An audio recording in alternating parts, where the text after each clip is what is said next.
Bom, pessoal, vamos começar de onde a gente parou ontem. Então, ontem a gente falou um pouco de músculo liso, né? Só para relembrar, músculo liso, então, é involuntário. A gente não exerce vontade sobre ele, consciente, pelo menos, né? Então, o músculo liso, ele é coordenado pelo sistema nervoso autônomo. E estruturalmente, a principal diferença do liso para o cardíaco, para o músculo esquelético, o cardíaco a gente vai falar hoje, para o músculo esquelético, é que as estruturas do liso, como o nome já diz, não tem aquela estriação, não tem as linhas Z, né? E isso possibilita, então, como o liso não tem essa estrutura limitante, que são as linhas Z, que formam o sarcômero no músculo esquelético, no músculo liso, então, a gente tem uma contração mais forte, né? Porque essas fibras musculares lisas se contraem em todas as direções e também existe uma sobreposição. Elas acabam uma avançando sobre a outra, que eu falei para vocês a historinha de uma gaveta ontem, né? Você consegue empurrar uma gaveta mais para dentro do que ela já está num armário, né? Mas se não tivesse o fundo, vocês conseguiriam colocá-la mais para dentro. Tá? Daí, que mais? E além disso, então o músculo liso tem outras características, ele tem menos capacidade ATPásica e não tem retículo sarcoplasmático. Então a contração desse músculo liso é mais duradoura, fica mais tempo. Sendo assim, então o músculo liso ele tem uma contração mais potente que o músculo esquelético. Essa contração é mais duradoura que no músculo esquelético e é mais econômica. E como ele tem uma capacidade baixa de quebrar ATP, a contração perdura por mais tempo com aquele ATP. Então gasta menos que o músculo esquelético. Tá? Só para relembrar esses fatos. Então vamos começar a falar de músculo cardíaco. E o músculo cardíaco que está aqui no slide aqui para vocês, tem um coraçãozinho. Aí aqui tem um fragmentozinho, foi cortado e ampliado aqui para baixo. A aparência do músculo cardíaco, né, a histologia do músculo cardíaco é muito semelhante ao músculo esquelético. Tem as mesmas estruturas que o esquelético. Os discos intercalares, só que aqui tem disco intercalar, né? Outra linha Z, outra linha Z, formando um sarcômero, outro sarcômero, né? O núcleo está normalmente, tem diversos núcleos por fibra, mas eles estão bem determinados seus locais, não é que nem no esquelético, é meio bagunçada a coisa. Tá? E eu posso dizer para vocês que, então, o músculo cardíaco ele tem uma aparência, uma histologia do músculo esquelético e uma função, desculpa, uma função, uma fisiologia, um mecanismo de funcionamento como o músculo liso. Então, é uma junção dos dois. Tá? É um músculo que nós não controlamos, assim como o músculo liso, é controle involuntário, mediado pelo sistema nervoso autônomo parasimpático e simpático, né? E tem as mesmas estriazinhas, a gente está vendo aqui uma faixa mais clara, uma faixa escura, então tem locais com as fibras finas e grossas, os miofilamentos são idênticos ao do esquelético, tá? Actina, miosina, troponina e tropomiosina, certo? Então diz aqui, estriações semelhantes ao músculo esquelético, então por isso que ele tem esse aspecto, apresenta junções abertas, junções do tipo GAP, né, com túbulos transversos. Então, aqui nesses discos intercalares, que é o local onde uma fibra se liga à outra, né? Então tem uma fibra aqui, aqui tem outra fibra, ó, que se estende até lá, certo? Essas fibras, então, são divididas, separadas por esses discos, que têm junções abertas, então, quer dizer, aqui nesse tipo de músculo, ele é muito igual ao esquelético, só que ele tem junções, então ele tem comunicação. Então aqui também vai existir, assim como no músculo liso, aquela sinapse elétrica, ou seja, existe sensício no músculo cardíaco.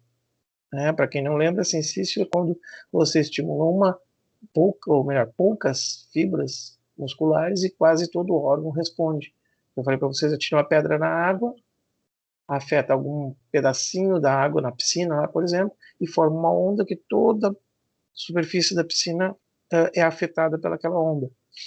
Então, quer dizer, tu estimula poucas fibras musculares e quase todo órgão, ou todo órgão, responde com contração. Isso é sensício. Então, possui grande quantidade de mitocôndrias, parará, indícios intercalares, apresenta actina, troponina e tropomiosina e troponina. Então, gente, ela é um músculo esquelético misturado com músculo liso, tá? A contração, então, aqui, na contração do músculo esquelético, né, vocês viram que tem bastante, todas as fibras têm reserva de cálcio, que é o retículo sarcoplasmático. No músculo liso, essa reserva quase não existe, às vezes não existe mesmo, né? Só que no músculo esquelético, toda a reserva de cálcio já está dentro da célula. No músculo liso, a reserva de cálcio vem de fora da célula. Aqui, como a junção dos dois, quando ocorre a contração do músculo cardíaco, o cálcio é drenado, né, do lado externo para dentro da fibra muscular e também ter retículos sarcoplasmáticos, reservas internas bem desenvolvidas. E aí esse cálcio vai participar da contração, lá como a gente já viu como é que acontece, certo? No relaxamento, esse cálcio tem as enzimas ATPase, né? Então elas desconectam esse cálcio e fazem com que esse cálcio, as ATPases, elas drenam novamente o cálcio para as suas reservas, seus locais de reserva dentro da célula ou no lado externo. Então, é uma mistura mesmo do esquelético com o que acontece no liso. Só que assim, como aqui já entra muito mais cálcio, porque acaba entrando que no esquelético, né? O esquelético usa só a reserva interna e no liso só entra praticamente externo, aqui acaba usando dos dois lados, entra muito cálcio na fibra muscular. Então, às vezes acontece, né? Olha, semelhante, às vezes não acontece, semelhante ao que acontece no liso, desse cálcio provocar, então, como fica muito cálcio mais tempo, provoca uma contração mais duradoura, mas existe uma boa atividade da ATPásica para o cálcio, retirando esse cálcio da ligação e drenando novamente por dentro das suas reservas ou para o meio externo, fazendo com que, então, o relaxamento não seja tão demorado como no liso. Aqui tem um gráfico que vai mostrar mais ou menos isso. Eu vou passar para o próximo, que está sobreposto aqui, tá? Então, aqui mostra a contração do músculo e o potencial da membrana. Tá? Então, voltando lá, o potencial da membrana, esse aqui no músculo cardíaco. Então, esse aqui é o potencial da membrana. A gente viu lá no músculo liso, no músculo esquelético, melhor dizendo, né? O músculo esquelético era uma coisa como se fosse esse azulzinho que está aqui. Opa, esse azulzinho aqui. É uma onda, né? Então, o potencial de ação no músculo esquelético é uma onda que despolariza, vem repolarizando, fica hiperpolarizada e depois volta ao normal, tá? Certo? Aqui no músculo cardíaco, o que acontece? Uma coisa diferente, porque aqui no músculo cardíaco tem canais para cálcio, o que não acontece no esquelético. Lá no esquelético abria os canais de sódio, o sódio entra, despolariza, aí abre o canal de potássio, o potássio é retirado, começa a voltar a carga negativa, né? E aí, em seguida, consegue tirar todo o potássio para de sair, porque fechou o canal, e aí ele começa a retornar, hiperpolariza, né? Começa a retornar ao repouso e estabiliza com a bomba de sódio e potássio. No músculo cardíaco, como eu disse para vocês aqui, tem também canais de cálcio que trazem o cálcio do lado externo.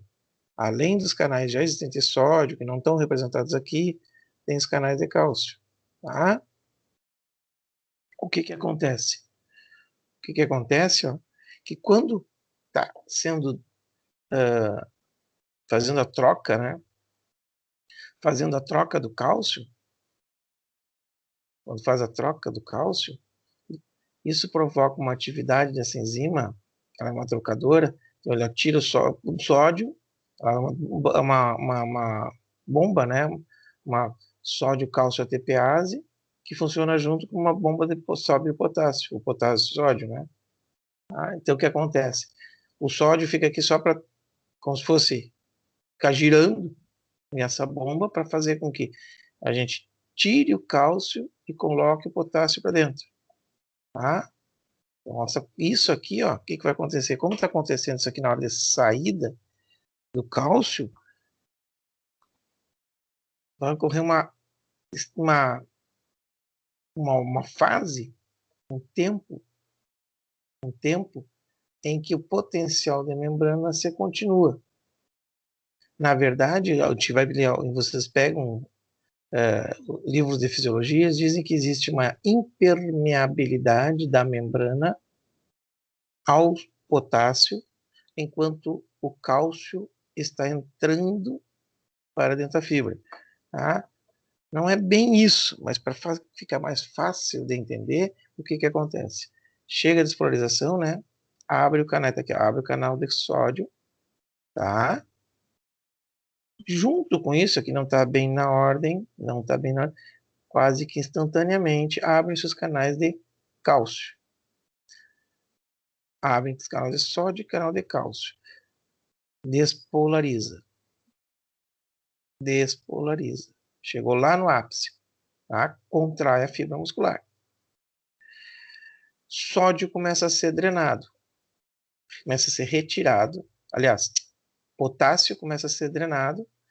Tá? E aí, quando ele começa a ser retirado, a bomba de cálcio que está tentando tirar o cálcio para fora, impossibilita que esse potássio saia.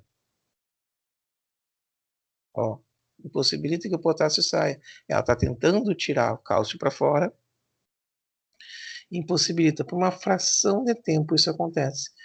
Tá? Então, o que acontece? De novo, despolariza a membrana, sódio e cálcio adentro, né, em fluxo de sódio e de cálcio, ocorre a despolarização. Aqui abrem canais de potássio, mas existe uma impermeabilidade da membrana por um breve tempo, por causa do efluxo de cálcio, né? Então não sai o potássio. Isso provoca que não ocorra a repolarização por uma fração de tempo, ó, alguns milissegundos. Alguns milissegundos. Então, por alguns milissegundos, não vai ocorrer a repolarização. Tá? Passando esse tempo, que depois que der a bomba conseguiu tirar todo o cálcio, aí consegue retirar o potássio, tá? E aí repouso. Não ocorre aqui na fibra muscular cardíaca também a tal de hiperpolarização, tá? Justamente por causa que ela fica mais tempo demorando aqui, e aí dá tempo da bomba de sódio e potássio se estabilizar. Tá, mas o que eu quero que vocês entendam nessa figura aqui, tá? Para facilitar a nossa vida. Potencial na fibra muscular cardíaca forma o tal do platô. Isso aqui é um platô, vocês virem em anatomia, não, em geografia, né? Um planalto, um plano alto, um platô. Então, aquele murro que em cima é retinho, chamam de platô. Tá? E aqui na fibra existe esse platô. Tá? Então, tá aqui, ó. A contração do músculo e potencial. Então, forma-se um platô no potencial. Mais tempo a contração, então dura mais tempo que a contração do liso, do esquelético. O esquelético já subiria rápido aqui e descia por aqui. Tá? Então, aqui na despolarização, uma repolarizaçãozinha, mas forma depois o platô, e depois a repolarização e repouso. Tá? O que acontece? O que é esse platô que ocorre no músculo cardíaco? Esse platô do músculo cardíaco, quando nós for falar agora, semana que vem, em em músculo cardíaco mesmo, né? Fisiologia cardiovascular, eu vou falar para vocês que o músculo cardíaco tem uma contração mais duradoura. Por quê? Não adianta ele contrair, né, o coração, vamos falar o coração como um todo, os ventrículos, quando contraem, a função do coração, a função dos ventrículos é, na sua contração, ejetar sangue, tirar sangue de dentro do coração. Então, se vocês pegarem, por exemplo, um copo d'água, sabe aquele copinho plástico? Um copinho plástico desses de cafezinho, né, um copo maior que vocês vão num parque, num lugar, e compram refrigerante e botam num copinho plástico. Se vocês apertarem aquele copo plástico, como se fosse uma contração, vai ejetar o líquido que está dentro para cima, tá? E vai transbordar. Agora, se vocês digamos que vocês contraíssem rapidamente, assim, fração de segundo e soltasse, possivelmente nem ejetasse. Subia o líquido e descia. Subia o líquido e descia, né? Agora, se vocês tiverem capacidade de contrair e tivesse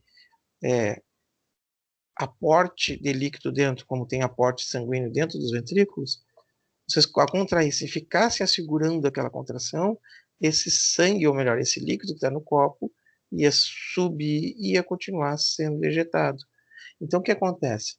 No coração, a contração do músculo cardíaco é mais duradoura, representada aqui por esse platô que ocorre, representado pelo platô, tá? Para dar condições do coração, além de contrair, continuar contraindo por mais um tempinho, para só assim conseguir fazer a ejeção de sangue, certo?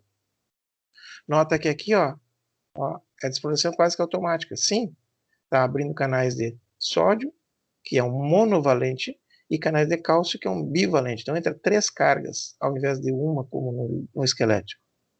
No esquelético, essa onda, essa linha aqui seria uma diagonal aqui, né? Por isso que é quase que instantâneo. E aí ele permanece contraindo e relaxa. Então, o coração é diferente do esquelético nesse sentido.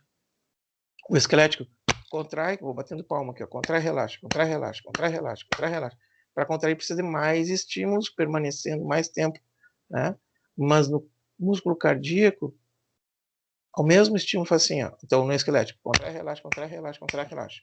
No músculo cardíaco ele contrai, relaxa, contrai, relaxa, contrai, relaxa, entendeu? Tá? Então o que acontece? O que eu quero que vocês visualizem aqui, né? É que o esquelético e o liso se juntaram e formaram o tal de músculo cardíaco. Ou seja, o músculo cardíaco tem características de músculo esquelético que são mais estruturais, anatômicas, né? E características de músculo liso que são funcionais.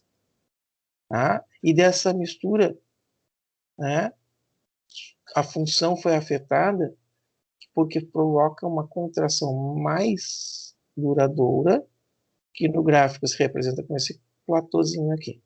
Tá? Esse platô planalto, então é a representação gráfica de uma contração mais duradoura por uma fração de segundos, mas acontece no músculo cardíaco, tá? Que representa aqui então a duração dessa contração para que o coração consiga fazer a ejeção de sangue, certo? Vamos chegar lá em cardíaco, vou mostrar isso para vocês.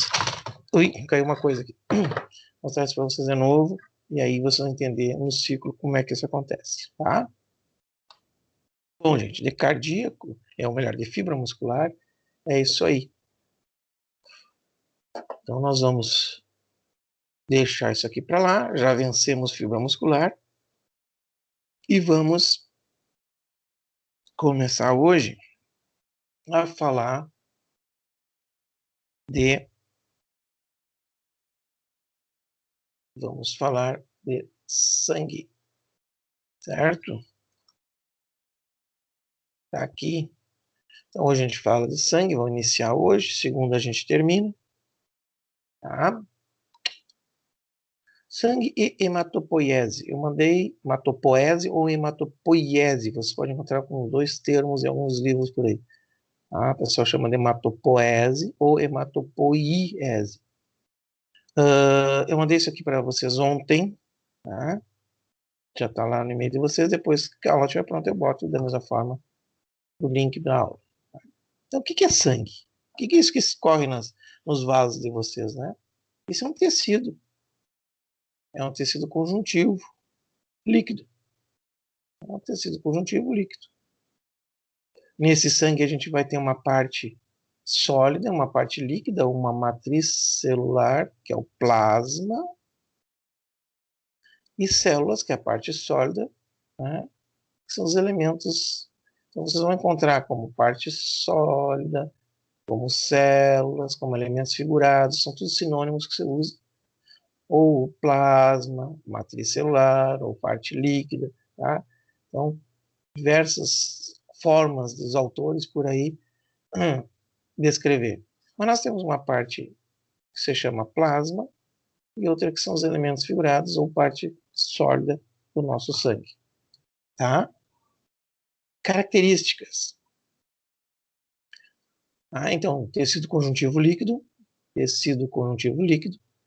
tem movimento unidirecional, lógico, porque não tem um vaso sanguíneo que leve e traga o sangue para o coração, leve do coração, traga para o coração novamente, né, ao mesmo tempo. Nós temos vias que levam esse sangue, que são as artérias, e vias que trazem o sangue de volta para o coração, que são as veias. Certo? Tem algumas exceções que a gente vai falar depois. Tá? Mas normalmente é assim. O sangue venoso, vermelho escuro, o sangue arterial, vermelho intenso. Bom, está muito bonito de ver aqui, pelo menos a minha tela eu consigo ver que um está mais escuro que o outro, talvez dê alteração na filmagem.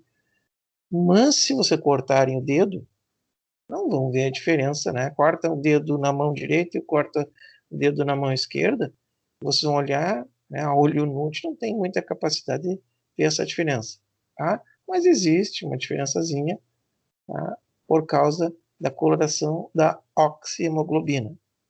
Ela fica mais rica ou menos rica de oxigênio, a hemoglobina, então ela vai dar uma coloração diferente, tá? E, teoricamente, então, o venoso é escuro, cor de vinho, e o arterial é mais intenso, mais clarinho um pouco, né? Como se fosse aquele vermelho Ferrari, tá?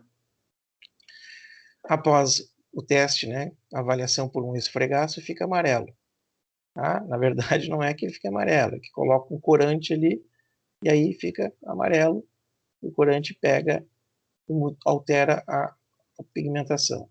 O esfregaço, para quem não viu ainda, tu bota uma gotinha, uma lâmina, aquelas lâminas de olhar em microscópio, tá? E pega outra lâmina e faz um esfregaço. Esfrega uma na outra para fazer um rabisco de sangue, né? E aí vocês colocam uma lamínulazinha, que é uma lâmina pequenininha, fininha em cima, e conseguem ver no microscópio, tá? O pH é levemente alcalino, depende da região, depende de onde vocês vivem, depende da alimentação, tá? Depende da idade também, mas em média fica ali um pouquinho acima da neutralidade. Neutro é 7, abaixo de 7 é ácido, acima de 7 é alcalino. Tá? Você tem que ali de 6,5 a 7,5 é neutro, mas fica em torno de 7,2, 7,4, tá? Normalmente por aí, 7,2, 7,4, levemente alcalino. Viscosidade, 5 a 6 vezes maior que a da água. Se vocês pegarem uma gota de água, botar entre o polegar e o indicador de vocês e esfregar, tá? E pegarem uma gota de azeite, botar no mesmo polegar e indicador de vocês e esfregar, você que o azeite é bem mais viscoso, ele é mais grudentinho, né? Ele gruda os dedinhos. Então, se vocês pegarem a mesma coisa, uma gota de sangue no dedão e no indicador e esfregar um com o outro, vocês vão ver que o sangue é mais viscoso também. Ele fica mais ou menos 5, 6 vezes mais viscoso que a água. O volume, cerca de 8%, 7 a 8% do peso corporal. Então, uma pessoa que tem por aí 50 quilos, 5 vezes 8, 40. Tem 4 litros de sangue circulante. E é por isso que uma pessoa com menos de 50 quilos não pode doar sangue. Aí, quem já tentou doar sangue lá, quando chega lá, eles fazem pesagem, eu pergunto o teu peso, e se tu tem menos de 50, eles não te deixam doar. Por quê? Porque aquelas bolsinhas que são cheias, são enchidas com o nosso sangue na hora da doação, e fica ali drenando, né, o nosso sangue, e vão ser armazenadas, aquelas bolsinhas normalmente são repletas, ficam cheinhas com cerca de 450, 500 ml. Mais ou menos isso. É meio no olhômetro, ele tem uma balancinha, né, que já identifica, mas fica mais ou menos 450, 500 ml de sangue.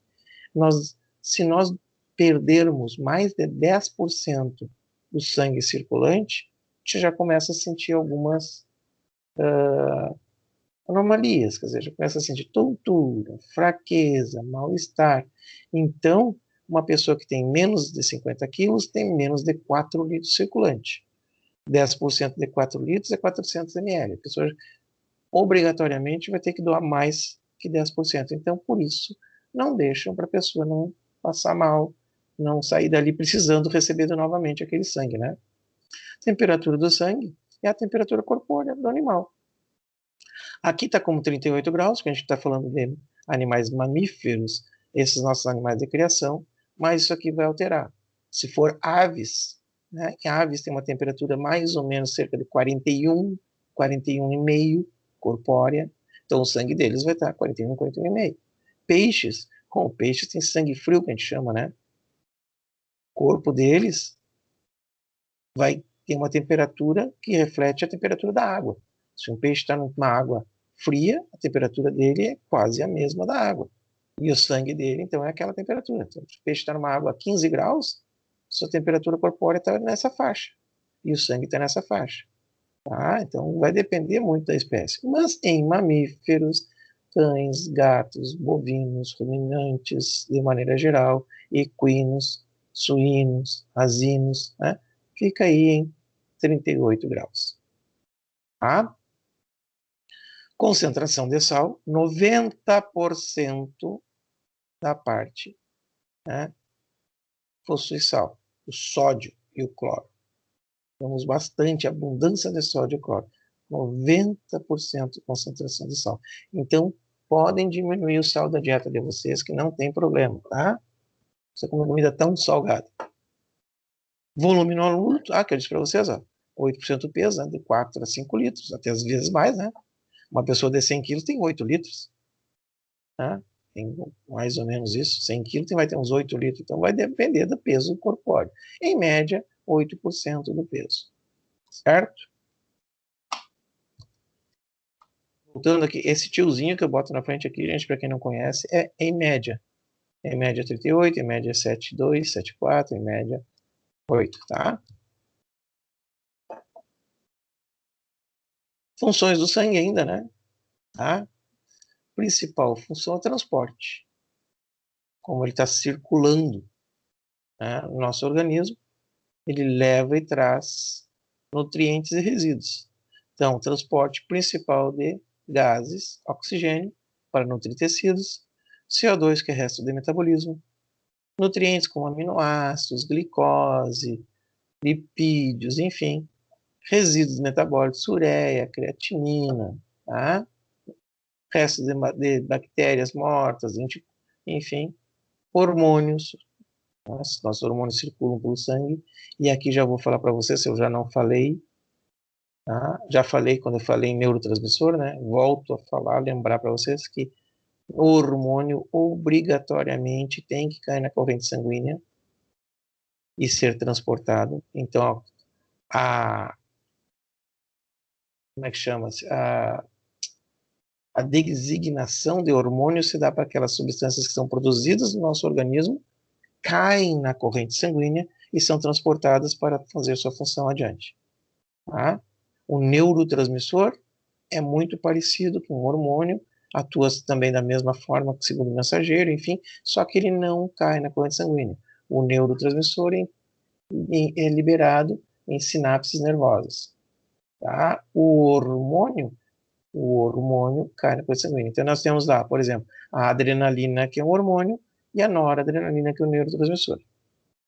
Tem as mesmas funções praticamente, há algumas diferenças no tempo de atuação, mas a principal diferença é que o hormônio cai na corrente sanguínea. Então, a função do sangue é transportar isso aí. Equilíbrio hídrico, lógico, tu não vai ter uma parte desidratada do teu corpo e a outra com hidratação em abundância. Tá? Vai estar equilibrado. O sangue está circulando e aí nisso ele vai também. Da mesma forma que regula pH e temperatura. Com a circulação,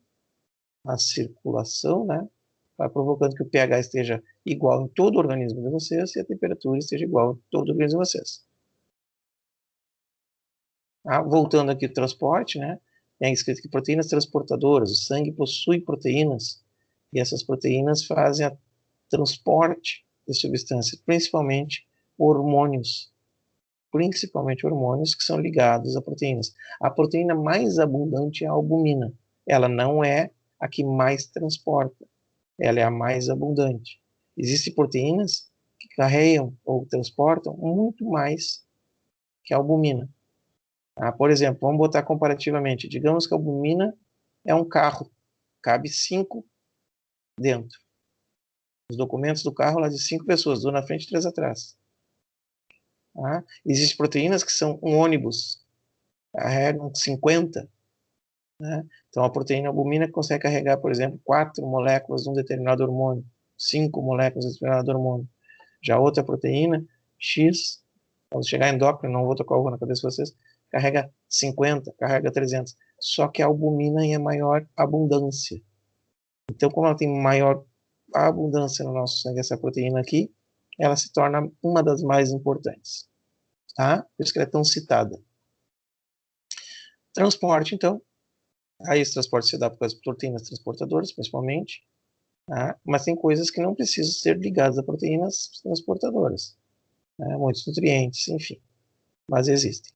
Regulação, como nós já falando, a regula a quantidade de água, o equilíbrio hídrico, né? Quantidade de água, pH, temperatura, enfim, de todas as nossas áreas corporais. Proteção, outra função, porque ela faz a coagulação do sangue, ela protege que vocês percam grandes volumes de líquido, né? E acabem ficando desidratados ou até mesmo fracos, né? Por perda de anêmicos, né?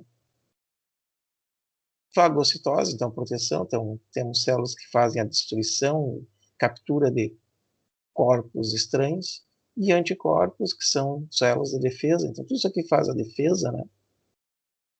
Então nós temos a proteção, que também é uma função do sangue, além da coagulação, que é outra função do sangue.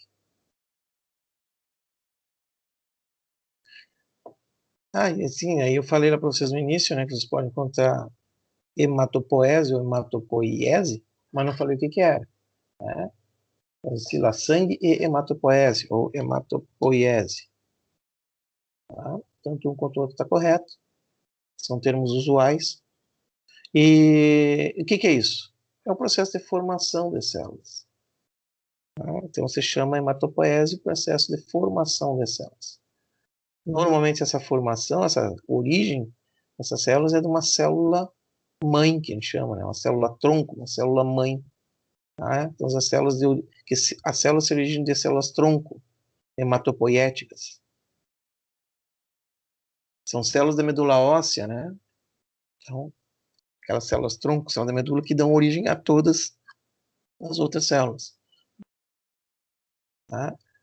Quando está no embrião, se origina do saco vitelínico, no fígado, no baço, no timo, linfonodos e medula óssea. Após o nascimento, o principal órgão de formação de células é a medula óssea. Medula dos ossos, né? Os ossos longos, ossos chatos, como por exemplo, costelas, vértebras, o quadril, né? Esses ossos do nosso quadril. Esses principais locais de formação, os ossos chatos de medula óssea, aquele tutaninho que tem dentro do osso, que às vezes o pessoal gosta de comer o tutano, aquilo é a medula óssea. Isso aí são, desculpa, são células hematopoéticas, que originam outras células, tá? Então, quando vocês estão na vida embrionária, origina do saco vitelínico, do fígado, do baço, principalmente, do timo. Depois do nascimento da medula óssea mesmo. E aí, então, tá. Composição, né, do sangue. Os componentes desse sangue. Então, como eu disse para vocês, nós temos uma porção líquida, que é o plasma, tá? Líquida do plasma, o plasma, que é mais ou menos 55% do volume de sangue. Então, um pouquinho a mais que a metade de tudo que corre nos vasos de vocês é plasma. Desse plasma, 90% é água. Tá? Então, tudo que corre nos... Então, a pessoa que tem 5 litros de sangue, né, vai ter aí por volta de 3 litros e 2 litros e 700. 5 litros vai ter metade, 2,5, então 2,700 mais ou menos de plasma. Desses 2,700 de plasma, mais ou menos 2,5 é água. Então, uma pessoa com 5 litros de sangue tem mais ou menos a metade desse volume, água, água, água. Certo? Por isso que para hidratar a gente coloca fluidoterapia. Por isso que para nutrir a gente bota fluidoterapia. Aquela água que vocês estão jogando, aquela fluidoterapia, vai fazer parte do sangue. Tá? Por isso que a gente desidrata muito fácil. Qualquer perda mais acentuada, um pouquinho mais, um pouquinho menos, já desidrata. Porque precisa de muita água no sangue. Então tá, porção líquida, plasma. Desse plasma, né, mais ou menos 90% é água. Sobra aí uns 10% que são divididos em proteínas plasmáticas, tá? Que são aquelas que fazem transporte, né, como diz o professor, albumina, né, tá? Albuminas, né, essa albumina que dá tal de viscosidade, ela é produzida no fígado, tá? Transporte ácido graxo, transporte de hormônio, manutenção da pressão osmótica, evita edema, tá? Então isso aqui, quando a gente falar em linfático, semana que vem eu vou falar para vocês o que é pressão osmótica. Edema é acúmulo de líquido, né? Então vocês percebem que às vezes pessoas mais idosas, elas ficam com os membros inferiores, as pernas mais inchadas, às vezes tem pessoas com edema na barriguinha, na barriga cheia d'água, vocês vão ver edemas de cães, né? Edemas cavitários em cães, tá? Então, essas proteínas, principalmente a albumina, como eu disse para vocês, é uma das mais importantes, porque existe mais abundância, né, que dão a viscosidade do sangue, aí faz esses transportes e mantém a pressão, evitando edema. Além disso, né, tá, que sobrou aqui, então, o restante, 3% que sobra, fica dividido em imunoglobulinas, anticorpos, fibrinogênio, que faz coagulação. Então, essa é a parte líquida do sangue. Tá? Tem mais ainda sais orgânicos, sódio, íons, né? Aí o restante, se sobrar alguma coisa, aminoácido, vitaminas, hormônios, glicose, enfim. Então a parte líquida é formada por isso. Principalmente, então, água. A parte líquida é água. É íons, é ferro, sódio, potássio, albumina, proteína, anticorpos, tudo isso é parte líquida. Tudo está ali dentro da parte líquida. Tá. E os restantes 45% fazem a parte sólida. Tá? A parte sólida, ou elementos figurados, que são as células. Sejam células vermelhas, sejam células brancas, ou as plaquetas, que na verdade não são células. Plaquetas são fragmentos de células. Tá? Aqui, ó, fragmentos de células. Elas já chegam para trabalhar mortas. Tá? Então, esses elementos elementos figurados, né, a parte sólida que vai completar os 45% que faltavam para os 100% total do sangue, né, porque o líquido é 55%, então a parte sólida, 45%. Né? Então, nós temos na parte sólida as hemácias, que são os glóbulos vermelhos ou eritrócitos, que fazem transporte de oxigênio, transporte de CO2. Os leucócitos, ou glóbulos brancos, né, Os glóbulos brancos fazem a parte da defesa, organizados em, em glóbulos brancos que têm grânulos no seu interior e glóbulos que não têm grânulos no seu interior, ou granulócitos com grânulos e agranulócitos sem grânulos. Então, histologicamente, quando vocês olhem no microscópio, vocês vão ver uns que parece que tem umas brotoejas e outros que não tem nada. Não tem, é bem limpinho dentro. São os granulócitos e os agranulócitos. Dentro de cada um desses subtítulos existe outros, né? Existe, então, lá vocês vão encontrar as células que fazem defesa. Então, vamos encontrar linfócitos, vão encontrar monócito, vão encontrar neutrófilo, eosinófilo, tá? E a plaqueta, como eu disse para vocês, que é um fragmento celular. Então, aqui está o hematócrito, o exame, a gente faz um exame de hematócrito. Quem já doou sangue já fez um hematócrito em si mesmo.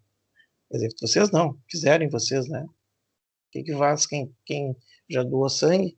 Vocês vão lá, o cara fura o dedo com uma agulhazinha, aquilo dói mais que a própria doação do sangue. Bota num tubinho capilar, que parece a carguinha de caneta Bic, né? Uma coisinha de vidro, chama-se tubo capilar. Então, aquela tua gotinha de sangue, ele coloca um tubinho capilar ali dentro e drena. Fica tudo vermelhinho. Aí ele vai pegar esse tubo capilar e vai botar numa centrífugazinha e vai ligar a centrífuga. Então a centrífuga fica girando, girando, assim como na máquina de lavar de vocês, né? A força centrífuga vai fazer com que a parte sólida vá para a extremidade. Então, girou aqui a extremidade, aqui o centro da centrífuga, aqui a parte periférica da centrífuga. A parte sólida, então, vai ser jogada para fora, vai ficar no microtúbulo aqui, né? Na parte mais externa, e o líquido vai ficar aparecendo mais para o centro.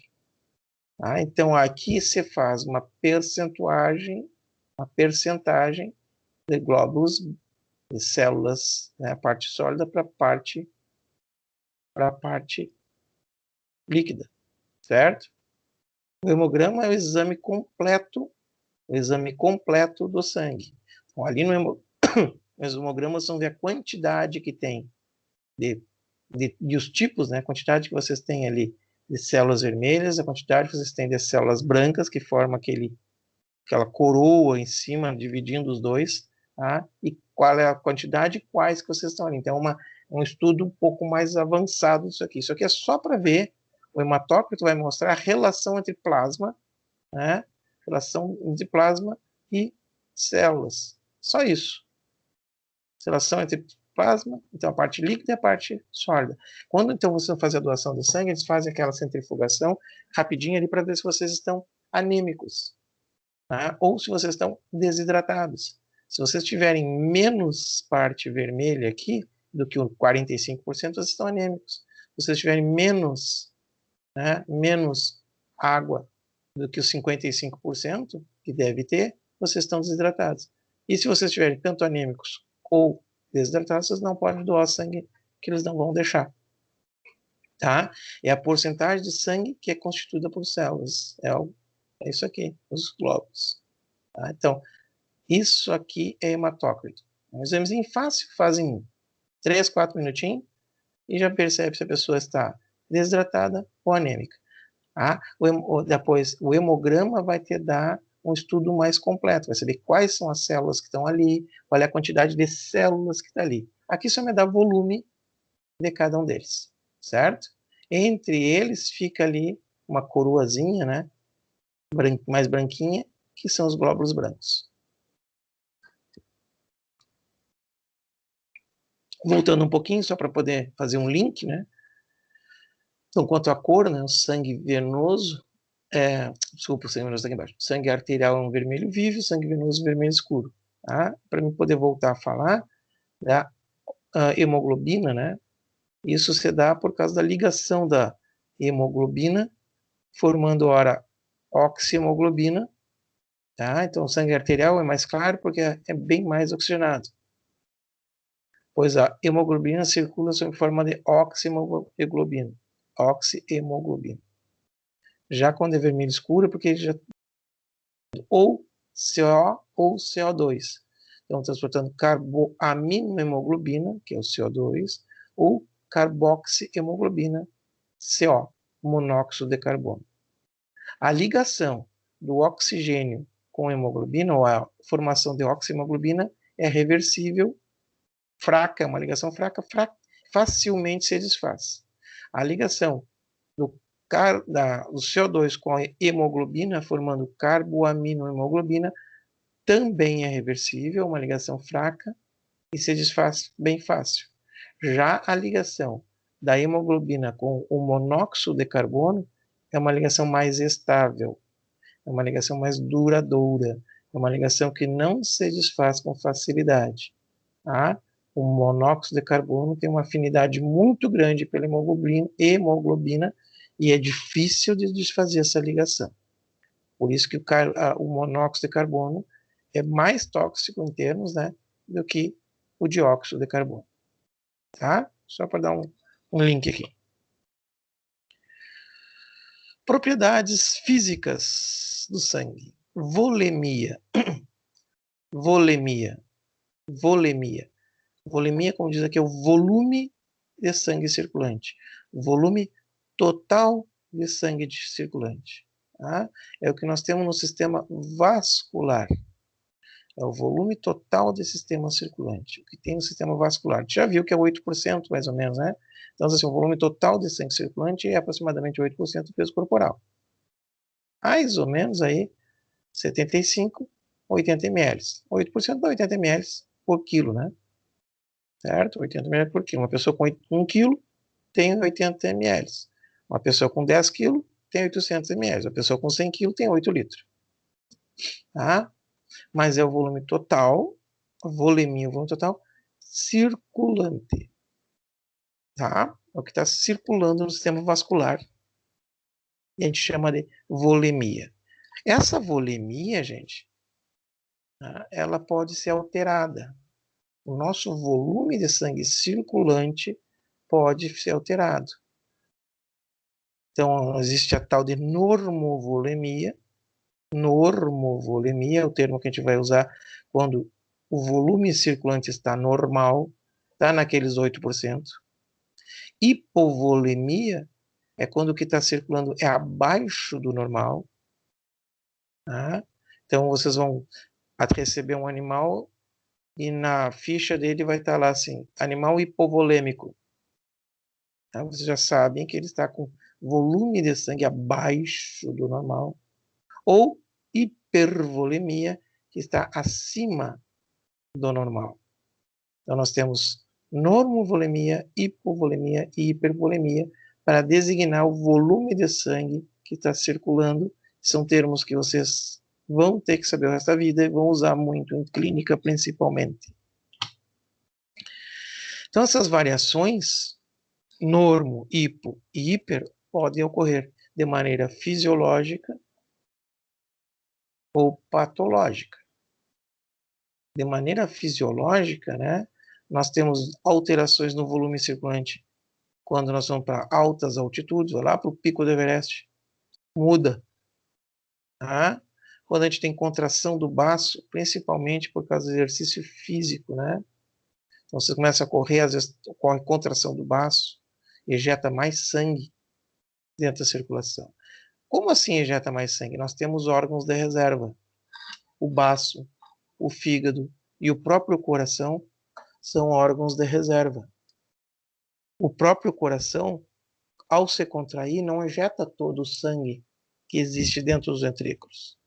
Um ser humano normal, adulto, sem nenhuma patologia, normalmente a cada sístole, a cada contração, ejeta mais ou menos 70 ml de sangue por cada ventrículo. 70 ml. Tá? Mas fica ali uns 50 ml em média que não são ejetados. É uma reserva. Como eu disse, volemia é o volume total circulante. Não está contabilizado aí, então, as reservas. Nós temos uma reserva média o ser humano, né? Uma reserva média de 50 ml, mais ou menos, que consegue ser injetado facilmente pelo coração quando houver necessidade. Então, vocês começam o exercício físico, o coração começa a contrair com mais força, bater mais rápido. E então ele consegue ejetar mais essa quantidade circulante para nutrir melhor os nossos tecidos. O baço, né, um órgão que tem uma reserva também de sangue, que fica em torno aí, que ele consegue ejetar na circulação 100, 120 ml, mais ou menos, de sangue na circulação quando é contraído. Vocês contraem o abdômen, músculo abdominal, vocês contraem, você aperta também o baço, e dá uma ejeção de sangue, uma ejeção esplênica, né? Contração esplênica, vocês conseguem colocar em mais ou menos uns 100, 120 ml na circulação. Fígado é outro órgão de reserva.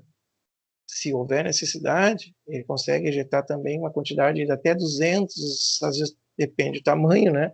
Mas em média uns 200 ml na corrente sanguínea. Tá? Então conseguimos colocar, em caso de necessidade, uns 300 ml circulante facilmente. Tá? Isso vai nos ajudar em caso de altitudes, em caso de exercícios físicos, excitação emocional. Tá? Então, tudo isso aí pode provocar então, estimulação emocional. Né? Tu te estimulou, sistema autônomo parasimpático ou simpático, vai, às vezes tu toma um susto, o coração dispara. Né? Ai, meu Deus, tomei um susto, olha meu coração. Por que ele disparou? Para ejetar sangue na corrente sanguínea. Para que ejetar sangue na corrente sanguínea? Para você, se fosse um leão que tivesse ali, conseguir sair correndo. Não vai adiantar muito, né? O leão vai pegar vocês. Se bem que o leão não faz nada, né? Quem caça é a leoa. Tá? Vai pegar vocês de qualquer jeito. Então, existem órgãos de reservas que podem aumentar essa volemia fisiologicamente, tá? Alterando isso aí. O que mais que pode aumentar fisiologicamente a volemia? Ingestão de líquido, né? Toma líquido, toma líquido, toma líquido. Bom, gente, vocês estão tomando líquido, trato digestório vai absorver esse líquido. Ah, mas vai fazer xixi. Sim, como é que faz xixi? Faz xixi porque vocês absorvem o líquido, ele entra na corrente sanguínea e depois é filtrado. Então, no momento que ele está na corrente sanguínea, é um volume a mais de líquido. Então, vocês agora não estão com aqueles 55%, estão com muito mais, estão com 60%, 70% de água. Aumentou o volume circulante. Né? Depois faz um monte de xixi e volta à normovolemia. Mas a ingestão de líquido aumenta a volemia também. Altas temperaturas, né? Altas temperaturas também vão aumentar o volume de sangue. Outra coisa que não está aqui, ó, que eu não boto nunca por gosto, uma situação fisiológica, ou seja, de natureza normal, que ocorre principalmente em fêmeas, e em machos não vai ocorrer, e que aumenta a volemia. Gestação, né, gente? A gestação aumenta a volemia. A fêmea tem que nutrir mais um ser. Então precisa de mais sangue circulante. Fisiologicamente, durante a gestação, vai aumentar a quantidade de sangue circulante. As células hematopoéticas vão começar a produzir mais sangue. Aí existe uma... Deixa eu ver o que tem depois, só para ver. Tá, já sei. Existe, então, uma coisinha chamada eritropoetina. A eritropoetina é produzida nos rins e elas percebem a necessidade de mais ou menos células sanguíneas circulantes, principalmente células vermelhas circulantes. Tá? Então, o que acontece? Quando vocês vão para altas altitudes ou gestando, essas células podem perceber que estão necessitando de mais células sanguíneas e começam a produzir mais células circulantes. Uma célula sanguínea, uma hemácia, depois de produzida, ela fica na corrente sanguínea mais ou menos uns 4 meses, 120 dias. Tá? Então, existe uma coisa, ó. Vamos fazer um parênteses aqui, uma curiosidade bem legal. Vocês já sabem, né? Que quando vai para alta altitude, vai lá para... Estão aqui em Santa Maria, estão aqui na região central do estado, a nível do mar, pressão atmosférica normal, legal, tudo bem. E aí vocês resolvem fazer um turismo e vão lá para Lima, no Peru. Vão para Montanhas Rochosas, lá na América do Norte. Vocês vão encontrar uma região com uma altitude muito elevada, a pressão atmosférica é menor, o ar, então, fica mais rarefeito. Como assim? Não entendi. Quanto mais alto, menor a pressão atmosférica. Menor a pressão exercida sobre os gases que estão ao redor da gente, sendo assim, fica mais difícil de captar oxigênio. Tá? O que acontece? Aqui, a nível do mar, aqui embaixo, nós temos uma pressão que nós já estamos habituados, e essa pressão exercendo 760 milímetros de Hg, que é essa pressão, né? Nós conseguimos captar a quantidade de oxigênio que a gente necessita para o nosso metabolismo, porque a gente tem X quantidade de células transportadoras, ou seja, X células vermelhas, tá? Vocês saem daqui e vão lá para o Peru. Vão lá para o Peru fazer turismo, conhecer lá as ruínas lá dos astecas, incas, mais, nem sei quem é que é no Peru. Ah, vão lá conhecer tudo aquilo, sobe montanha, desce montanha, sobe montanha. E aí começa a sentir falta de ar, fraqueza, cansaço. Tá? O nosso rim percebe isso. A gente falar no sistema renal, vou explicar direitinho como é que acontece, mas o rim percebe e secreta um hormôniozinho chamado eritropoetina. Essa eritropoetina vai na medula óssea, por ser um hormônio, entra na corrente sanguínea e avisa a medula óssea que tem que produzir mais células vermelhas. E aí vocês começam a produzir mais células vermelhas quando vocês estão lá na alta altitude. Uma vez produzida a célula vermelha, ela fica 120 dias circulantes. Tá? Então vocês vão lá, e isso acontece muito com atletas que fazem propositalmente isso. Isso acontece muito com esses times de futebol Queen que a gente tem no Rio Grande do Sul aí. Ah, por falar nisso, saudações tricolores a todos.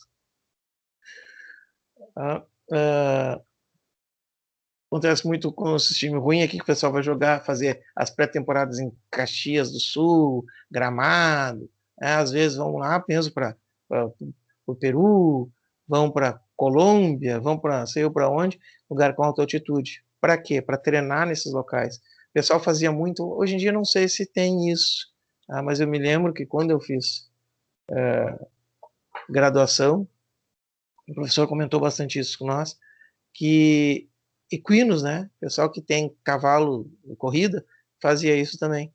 O que eles fazem? Leva esses animais para alta altitude, ou o próprio atleta vai para alta altitude.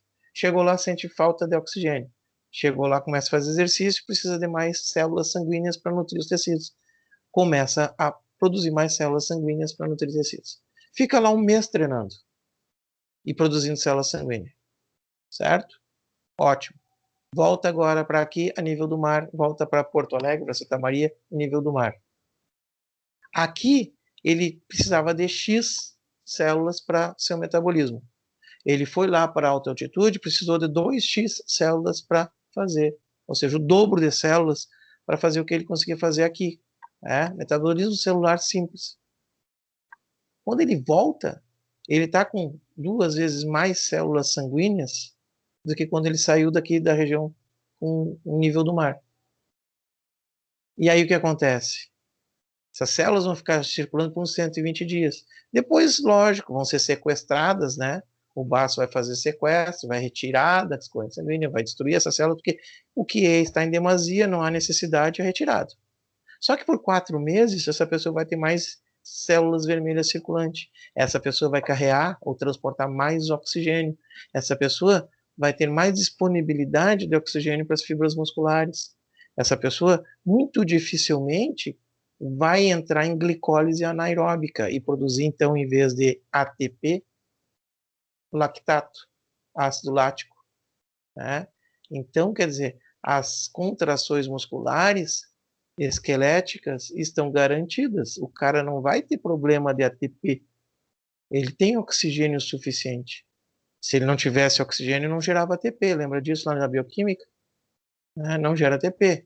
Vai gerar, então, o piruvato, acetato, piruvato e ácido lático. Né? Isso aí não, isso aí vai, pelo contrário, não vai propiciar a contração, vai até lesar tecido. Então, isso a gente chama de doping fisiológico.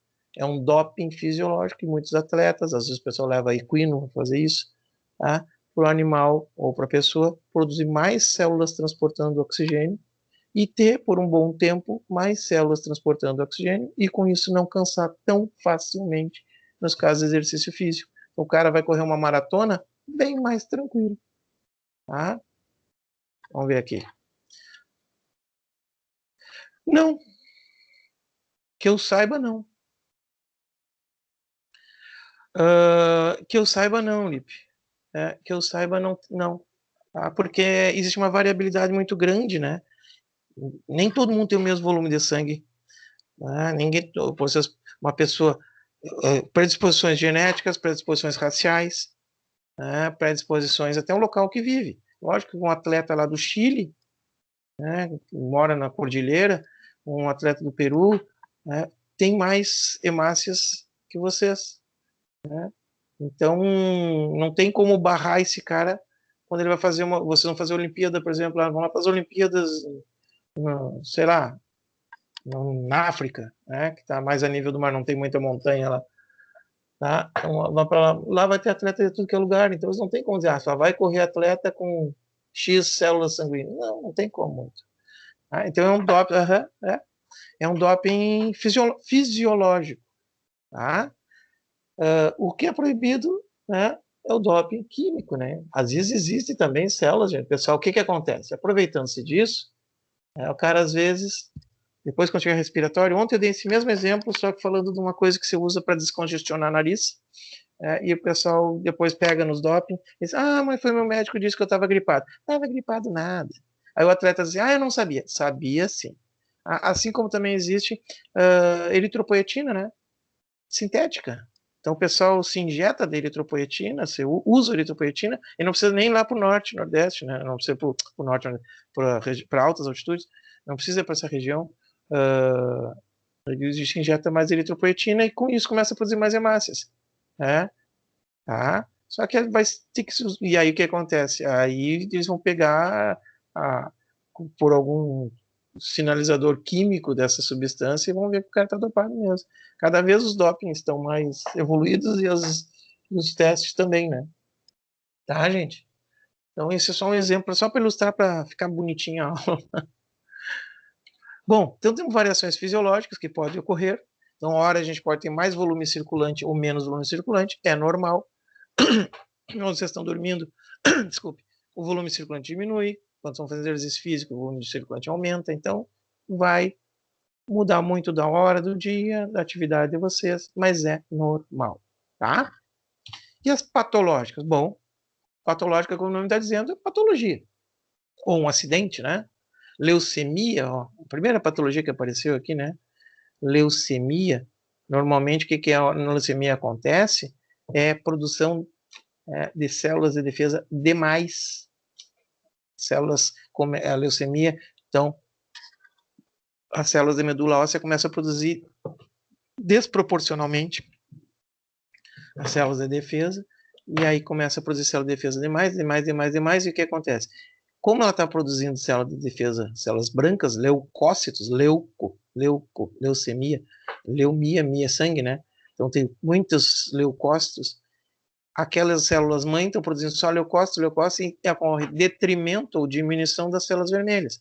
Então a pessoa com leucemias, muitas vezes, né, não vamos generalizar, mas vai ter células vermelhas ou anemia, né? Tem menos célula vermelha, então fica anêmica. Tem muitas células brancas, então às vezes a célula branca começa a ficar louca e matar suas próprias células, então tem problemas de autoimune, como é que se diz? Autoimunes, né? Pode acontecer, não é que sempre que acontece. Mas a leucemia é um problema. A leucemia é um dos problemas que causa uma variação da volemia, aumentando uma série de células e diminuindo outras, né? Mas é uma variação patológica. Queimadura, mas como queimadura? Quando queima a pele, né, o que acontece embaixo da derme tem líquido intersticial. Então, se for uma queimadura grave, uma queimadura de terceiro grau, vai ocorrer evaporação de líquido e vocês vão perder a água, vão estar desidratados, porque desidratação também é uma patologia. Tá? Então, quando a pessoa se queima, O que você faz? Você protege a pele, tudo, lógico, para ter uma regeneração da pele, mas também para evitar a desidratação. Hemorragias, podendo ser internas ou externas, né? Só não pode ser eterna, né? Se for eterna, acabou. Mas se ela for hemorragia interna ou externa, vai perder líquido, extravasamento de líquido. Está perdendo sangue para fora, ou para dentro, né? Está perdendo sangue para fora do vaso. Tá? Policitemia vera, né? É uma policitemia, acho que eu tenho uma imagem de policitemia. Policitemia, não tem aqui. Tá? Diz aqui, ó, distúrbio mieloproliferativo crônico devido à multiplicação clonal de célula hematopoética, tá? Na ausência do estímulo fisiológico, o que ocorre sobretudo em eritrócitos. Vamos ver se eu tinha uma foto de polistemia, não vou ter. Deixa eu ver se eu tenho aqui. Não vou ter. Não. Tinha, mas as células ficam tudo uma montadinha em cima da outra, assim, sabe? Forma vamos pegar um monte de moeda, fez uma pilha de moedinha, assim, tudo juntadinho, tá? Então, o que acontece? A polistemia é uma patologia semelhante à leucemia, só que a leucemia aumenta em grande número as células brancas, e a policitemia vai acabar gerando uma grande produção de células vermelhas, sem a necessário estímulo, tá? Então, não vai ter um estímulo como, por exemplo, o estímulo da eritropoetina lá do rim. Cirrose hepática, né? Tem uma foto de um fígado cirrótico, né? Então tá aqui a cirrose hepática. A cirrose hepática é morte de células hepáticas, né? Destruição dos tecidos hepáticos aqui, perdendo a sua função. E aí, como o fígado tem função de produzir proteínas carreadoras, né? O fígado tem até a própria função de ejetar um pouco mais de líquido quando da exercício físico, por exemplo. O fígado tem outras funções como metabolismo, produção de glicogênio, síntese de proteínas. Então, síntese de proteínas carreadoras, albumina, por exemplo, muito grande, né? Então, quando ele está com os tecidos morrendo, não consegue fazer isso. Diminui também, é uma variação patológica. Tá? Acidente traumático, né? Cirúrgico, quer dizer, vai causar hemorragia também. E muitos outros.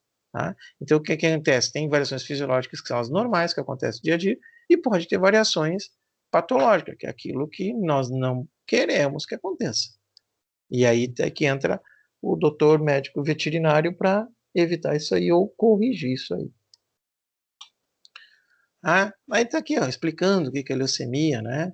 Doença progressiva, no homem e outros animais, de sangue quente, proliferação descontrolada, isso é cancerosa da célula precursora, blasto dos glóbulos brancos. Então, eu disse para vocês, cresce muito o glóbulo branco. Tá?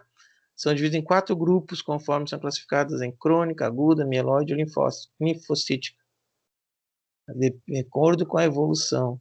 Então, aguda, muito rápido, mieloide, células mielóidicas, linfócitos, né? Então, depende muito, crônica, aquela que perdura mais tempo. Então, vai depender muito do tipo, né? Vai nos precursores linfócitos, ou mielócitos. Agora tem um slide para mostrar o que é isso aqui. O resultado da disseminação através de glóbulos brancos anormais, justamente também, né? Além de produzir glóbulos brancos em demasia, normalmente eles são anormais, eles não estão prontos. Vai produzindo e não dá um acabamento, né? Uma coisa, vocês, por exemplo, são artesãos, vão lá, o cara que é cuteleiro, né? Faz uma faca por dia, vai lá na sua forja, faz uma faca cada dia, cada 2 dias. Aí ele recebe uma proposta para trabalhar para uma empresa, só que os caras querem 1000 facas em uma semana. Ele vai fazer, só que a qualidade não vai ser a mesma. Né? E a mesma coisa que está produzindo tanto glóbulo branco, que a qualidade não é a mesma. Eles não são anormais, às vezes em elevado número, né? Às vezes não tem função, ou às vezes eles altera essa função, começa a matar suas próprias células, né? Então interfere com funções vitais. A leucemia aguda, simultaneamente, uma diminuição da produção de eritrócito, que eu falei para vocês, como começa a produzir muita célula branca em detrimento de células vermelhas. Tá? Então, ocorre anemia, infecções, hemorragias, enfim. À medida que a doença avança, então já se torna crônica, né? As células imaturas proliferam e invadem o espaço entre as que antes era ocupado por células normais. Surge dor nos ossos, enfim. A redução dos glóbulos vermelhos, glóbulos brancos e plaquetas é responsável por outras manifestações clínicas que acompanham a leucemia, entre as quais perda de sangue, hemorragia, situação que conduz também à anemia. Então, só a polissemia a gente já viu o que é, né? O excesso de glóbulos vermelhos, né? E aí diz assim, o excesso de glóbulos vermelhos aumenta o sangue, o volume de sangue e torna mais espesso, sim, né? Porque te dá viscosidade das proteínas, né? No caso que flua menor facilidade. E também o que acontece? Fica mais espesso porque, como a gente fica uma pilhazinha de células, as células ficam mais difíceis de se locomover dentro dos vasos. E aí como começa a ficar mais espesso, mais grosso o sangue, né? E aí fica mais difícil de locomoção, pode acontecer acúmulo, trombo, embolias, enfim.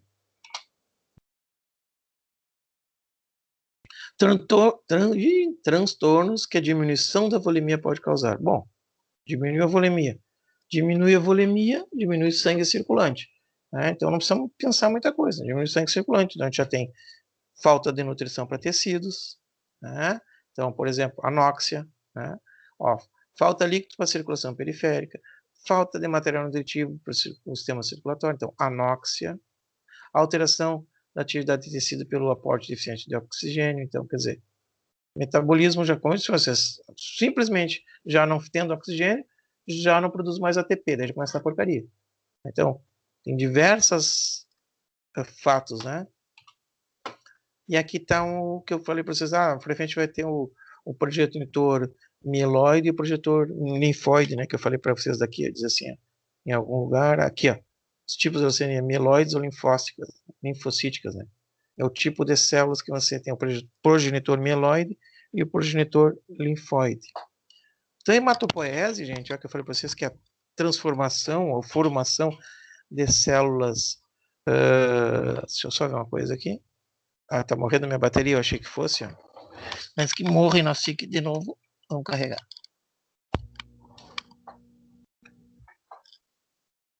Eu sei. Pronto. Tá?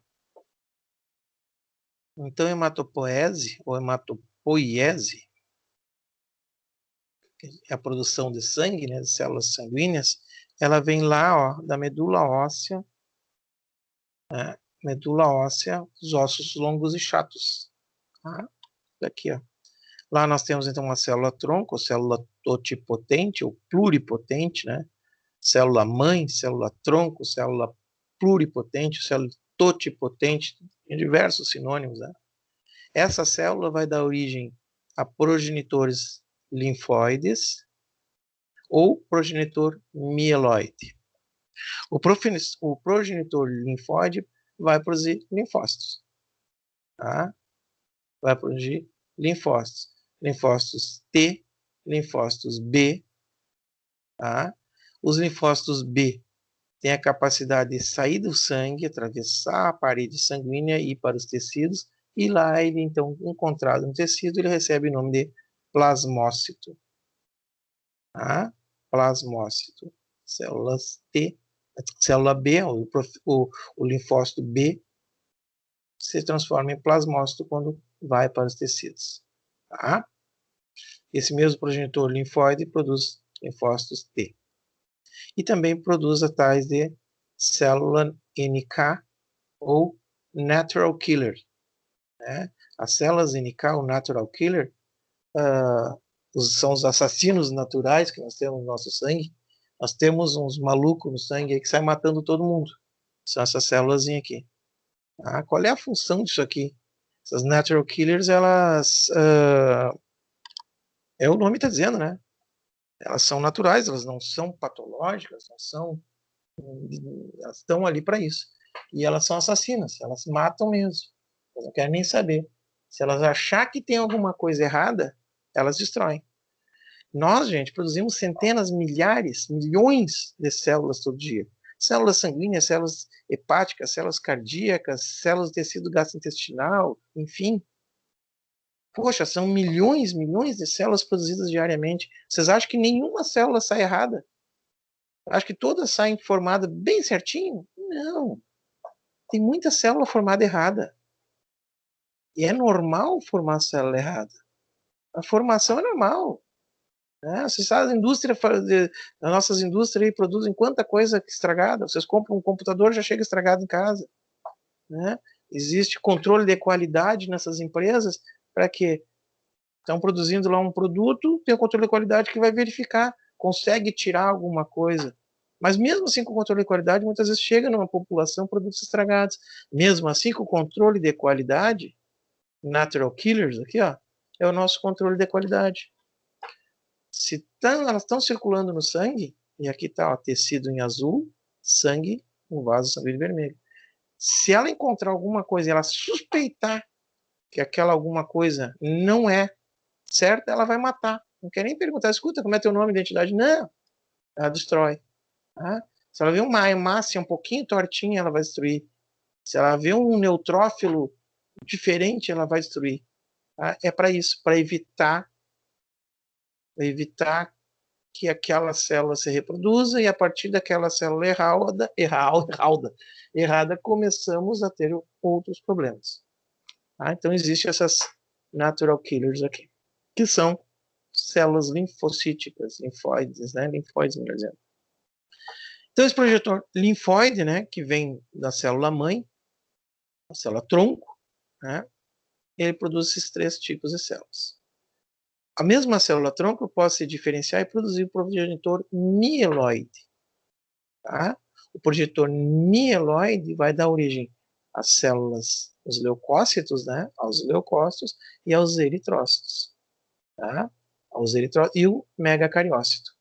Então, vamos começar aqui pelo lado. Tá? O progenitor mieloide dá origem ao eritrócito, ou hemácia, né, quando ela chega na corrente sanguínea. O eritrócito, ainda dentro da medula óssea, e quando esse eritrócito chega pronto, né, então ele vai sendo produzido, está sendo produzido aqui é a medula óssea, esse branquinho aqui é a medula óssea, tá?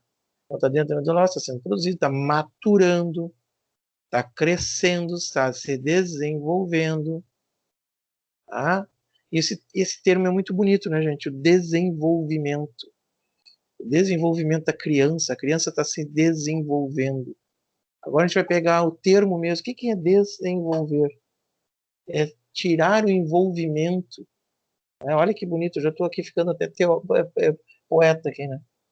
Tirar o envolvimento, porque uma criança em desenvolvimento é quando a criança está saindo do envolvimento do pai e da mãe. A criança está se desenvolvendo. Ela não está mais ficando envolvida no pai e na mãe. Né? Um passarinho, os pais cuidam ali, as aves, a mãe passarinho e o pai passarinho cuidam por uns dias, e aí ele se desenvolve e sai voar sozinho, nunca mais vê o pai e a mãe. Né? E vocês também, né? Vão fazer faculdade, nunca mais vão ver o pai e a mãe daqui uns dias aí. Tá? Tem que ligar para os velhos de vez em quando, gente. O desenvolvimento é isso, então ele está se desenvolvendo, está chegando à idade adulta.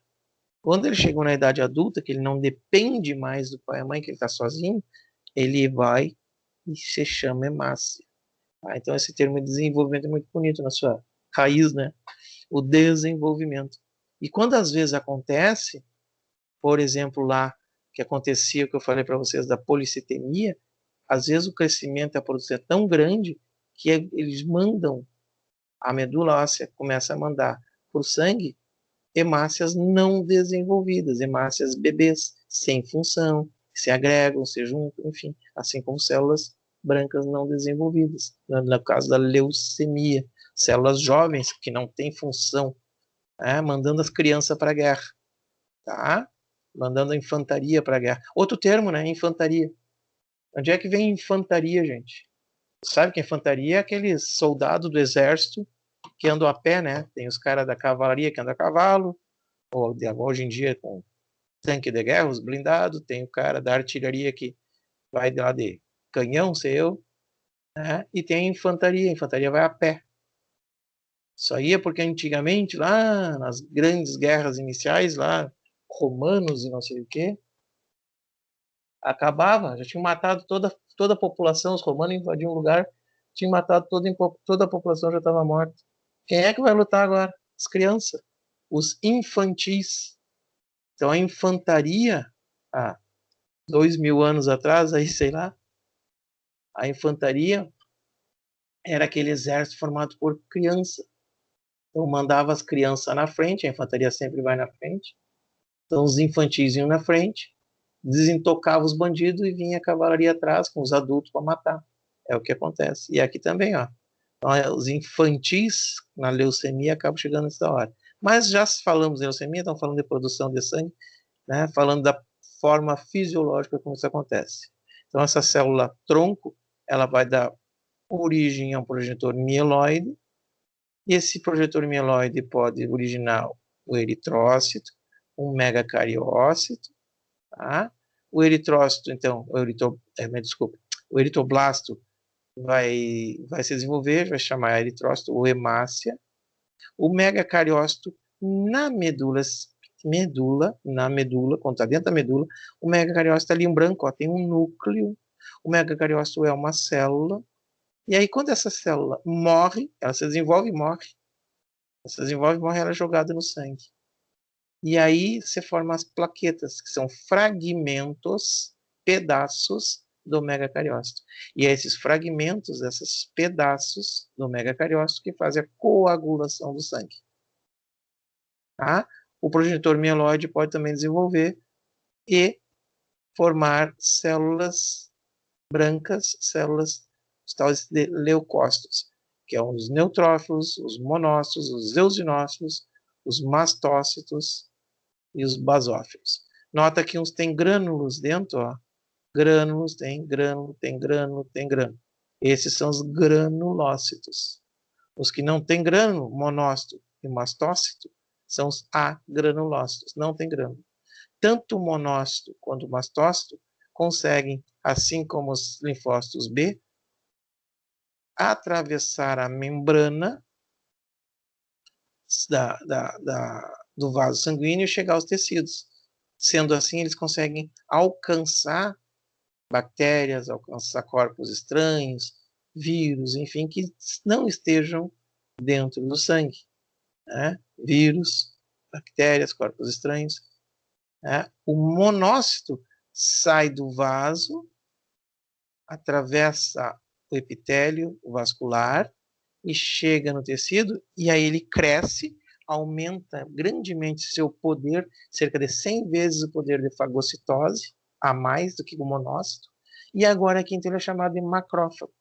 Os macrófagos são células brancas no tecido e que antigamente eram monócitos no sangue. Podem se diferenciar ou não. Se houver necessidade, se uma inflamação num local, no dedão, né? Bater o dedão está inflamado lá, vai para lá. O mastócito, a mesma coisa, também se desenvolve, mais ainda atravessa a membrana e se desenvolve para aumentar seu poder de defesa. Certo? Então, isso aqui é um quadrinho, né? Que mostra para vocês como é que ocorre a produção dos diferentes tipos celulares ou da série sólida, né? Da parte sólida, né? Dos elementos figurados do sangue. Tá? E aqui está, ó, principais produtos e funções. Né? O eritrócito. O principal produto é a hemoglobina, é uma proteína que transporta oxigênio e CO2. Leucócito, pode ser neutrófilo, eosinófilo, basófilo e monócito. Tá? Ó, como disse, o monócito não é célula terminal. Por quê? Porque o monócito ainda vai terminar como macrófago. Tá? Então, ó, neutrófilo, tá? Possui grânulos, como eu mostrei para vocês ali, tá? Também lisosomas. Tá? Principal função, fagocitose de bactérias. Eosinófilo, também tem grânulos. Tá? Defesa contra eumintos, parasitas, processos inflamatórios. Então, quando fizeram um exame lá, um hemograma, que acho que foi o Lipe que perguntou, né? Um hemograma, e aparecer bastante eosinófilo nesse animal, uma eosinofilia, né? Depois eu vou dar os termos para vocês, mas eosinofilia é aumento, eosinopenia é abaixo. A neutrofilia é aumento, neutropenia é para diminuição. Tá? Então está com poucos ou muitos neutrófilos. Se tiver uma neutropenia, pode ser que a gente esteja com processo inflamatório com bactérias. Se nós tivermos uma eosinofilia, já nos direciona para um processo parasitário. Esse animal está com um parasita intestinal, pode estar com um processo de alergia com pulgas, carrapatos. Tá? Então a gente consegue determinar mais ou menos por aí. Ó, basófilo, né? Uma basofilia, aumento, basopenia, diminuição. Tá? Contém histamina e heparina. Então, eles regulam, dão uma controlada na permeabilidade dos vasos e também na coagulação sanguínea, né? A liberação da histamina e outros mediadores de inflamação. Então, eles vão atuar muito em inflamações, para provocar a liberação da histamina. A histamina, por sua vez, atrai, a função dela é provocar uma vasodilatação e atrair para cá, né, células como, por exemplo, os macrófagos. Aqui, ó, os monócitos, né, monocitofilia ou monocitopenia, para menos. Tem lisosomas, né, tem enzimas que fazem digestão, que matam. Tá? Ó, pode se diferenciar em macrófago. Lembra aqui, ó, macrófago. Ó, tá? Tem fagocito e matam, digere protozoários, certas bactérias, vírus e células senescentes. Né? Célula não, velha. Tá? Então, a histamina liberada pelo basófilo no local da inflamação provoca permeabilidade do vaso sanguíneo aumentada, possibilitando que os monócitos cheguem lá e se transformem em macrófagos. Lógico que no hemograma vocês não vão ver macrófago, porque o macrófago é tecido, mas vocês vão ver se nós estamos com monocitofilia para cima ou monocitopenia. Monócito aumentado é um indicativo de inflamação tecidual ou, né, uma inflamação bastante grande. Linfócitos B e linfócitos T. Né? Linfócitos B, linfócito T. O B se transforma em plasmócito. Tá? O B produz imunoglobulinas. Tá? Então, produz os tais anticorpos. Né? Então, a diferenciação em plasmócito, células produtoras de anticorpos. São elas que vão produzir os anticorpos. Então, já fica no tecido pronto, se entrar por aqui, vai morrer. Linfócitos T. Tá? Ó, matam células, destruem células, substâncias que controlam a atividade de outros leucócitos. Então, eles controlam também a produção de outros leucócitos. Eles que liberam interleucinas para sinalizar qual tipo de célula branca, esse linfócito T, qual tipo de célula branca deve ser mais ou menos produzida pela célula-tronco ou pelo progenitor mieloide. Tá? Destruição de células infectadas por vírus, principalmente. Então, NK, Natural Killer, tá? Não tem moléculas marcadoras dos linfócitos T e B. Então, é uma outra célula que foi descoberta, não há muito tempo, que não possui nenhuma um grau de parentesco com essas duas.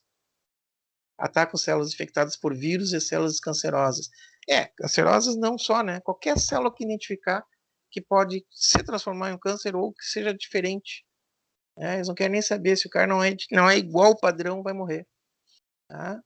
Ó, sem necessidade de inflamação prévia. Está sendo produzida, não precisa nem ser sinalizada. Não precisa do linfócito B lá produzir os anticorpos e marcar aquela célula. Não está marcada, eu vou matar igual. Tá? Função, destruição de células tumorais, células infectadas por vírus, quer dizer, células diferentes, não só tumorais, tá, gente? Qualquer tipo de célula que se portou de maneira diferente. Plaquetas. As plaquetas, como eu disse para vocês, são fragmentos, né? Fragmentos, ó, do megacariócito. Tá? Fator de coagulação do sangue. Como o nome está dizendo, provoca a coagulação do sangue. Vamos ficar por aqui, gente? O 9.5, tá? Depois a gente continua semana que vem e vamos falar de cada um deles, falar do eritrócito, falar como é que é, ó, a duração do eritrócito 120 dias, tá? Falar um pouquinho mais dele. Então a gente fica por aqui hoje, descansamos um pouquinho a cabeça, tá? Pessoal, mesma coisa. Bom, depois a gente conversa, segunda-feira a gente conversa. 10h30 segunda, então, tá, povo? 10h30 de segunda-feira a gente continua. Tá? Um bom fim de semana para vocês.